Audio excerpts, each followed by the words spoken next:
Bismillahirrahmanirrahim. Elhamdülillahi Rabbil alemin. Ve sallallahu ala Muhammedin ve alihi tahirin. Ve la'nud daim ala a'daihim ecma'in. Bizim Şii alimlerine iftira atan ve yalandan bu alimler Kur'an'ın tehrifinə inanır diyen, açıq-aşkar Kur'an'ın tehrifinə etiraf edir diyen kanal, bu videoların birində hansı ki biz buna cavab verdik, göstərdik ki, videonun əsli başqa cürdür və həmin Şeyx Əli Qurani rahmehullah cənabları heç də Quranın təhrifinə etiqad etmir. Onun adından video düzəldəndə, onun adından yalan danışanda deyirdilər ki, belə bir söz işlədiblər, təqiyyə ustası. Hâzel Kur'anil mevcud huve hücce aleyna. Əlimizdə mövcud olan Quran ibarəsinə diqqət etdinizmi? Deməli, əlimizdə mövcud olmayan Quran da var. Bu təqiyyə ustası nə qədər gizli... Baxın, mahir təqiyyəçi, öz dilimizlə desə təqiyyə ustası sizin öz səhih adlandırdığınız kitabda təqdim etdiyiniz Peyğəmbərinizdir. Ki, siz onu kitabda bu cür təqdim etmişsiniz. Bu kitabda Sahihul Buxaridir, orada 6131 rəqəmli rivayətdir. Müslimdə də 2591 rəqəmli rivayət, Tirmizidə də 1996, Əbu Davud da 4791-də gətirib. Səhih kitablardır, Buxari, Müslim, hamının bu tayfanın səhih bildiyi kitablardır. Burada deyir ki, bir nəfər Peyğəmbərin yanına icazə istəyib gəlmək istəyəndə, Peyğəmbər deyir ki, ona icazə verin və belə bir dənə söz işlədir. Fəbi'sə binul aşirəti, əv bi'sə əxul aşirə.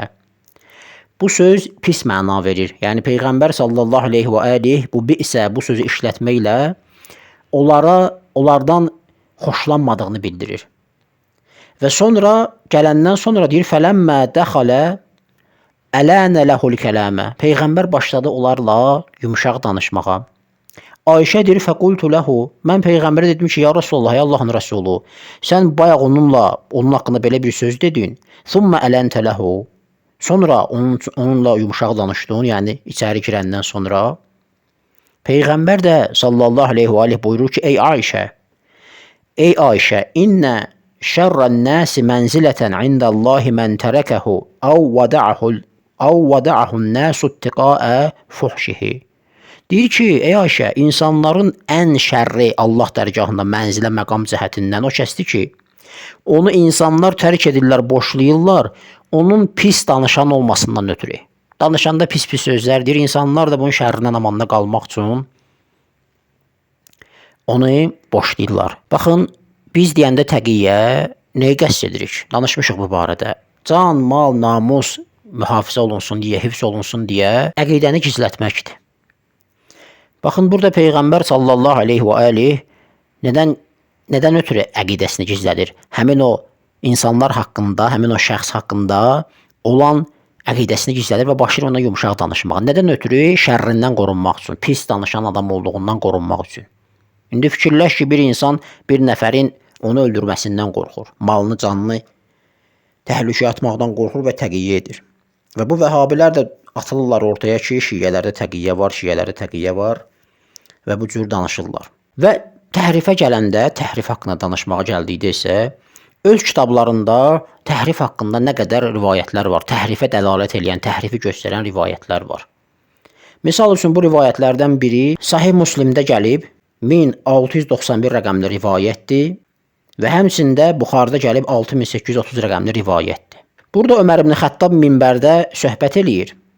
Peyğəmbərin sallallahu aleyhi və aleyh minbərində xəlifədir, xəlifəlik zamanıdır. Deyir, İnnəlləhə qad bə'əsə Muhammədən sallallahu aleyhi və aleyh bil haqqi. Allah Peyğəmbəri Muhammədi sallallahu aleyhi və aleyh haqq ilə Peyğəmbərliyə seçdi, yolladı. Və ənzələ aleyhil kitab, ona kitab nazil etdi.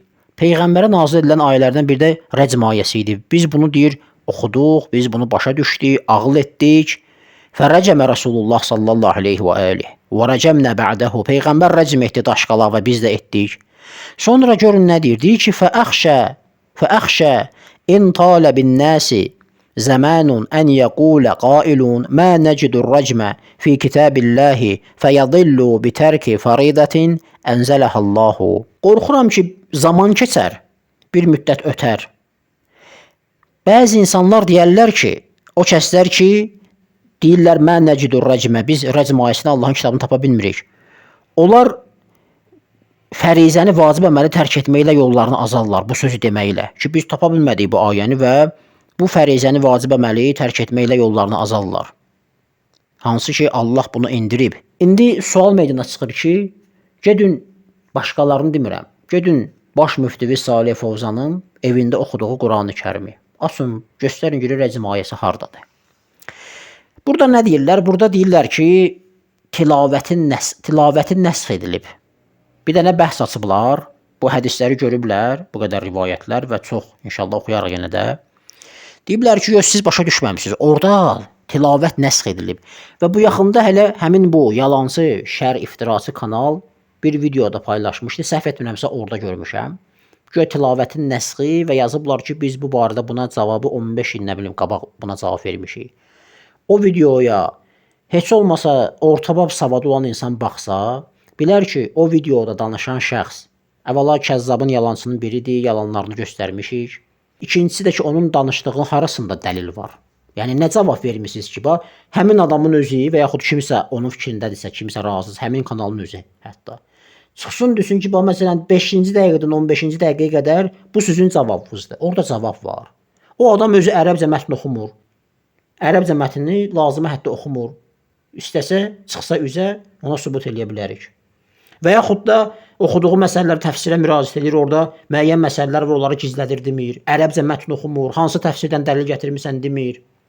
Boş-boş, mənasız öz alimlərinin fırlatdığı kimi, tövcih elədiyi kimi nəsə deyir, güya Qurandan dəlil gətirir.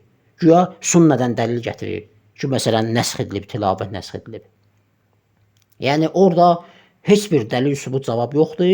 Öz alimləri necə fırladıblar, tövcih eləyiblər vəziyyətdən çıxmaq üçün. O da həmin şeyləri kopyalayır, tərcümə şəklində cəmaata danışır. Yəni, özünüzün evi şüşədəndir, insanların evinə daş atmayın. Ki, sizdə təhrif var. Gətirin həmin ayəni və digər ayələr var inşallah zaman ara sıra göstərərik. Gətirin, göstərin, görək Quranın, heç bir Qurana da demirəm. Gedin Salih Fovzanın oxuduğu Quranı gətirin, göstərin, görək Quranda həmin rəcm ayəsi hardadır. Nəsx adı ilə söhbətdən çıxmaqla deyil ki. Vəlhamdülillahi Rabbil aləmin və sallallahu alə Muhammedin və alihi tahirin.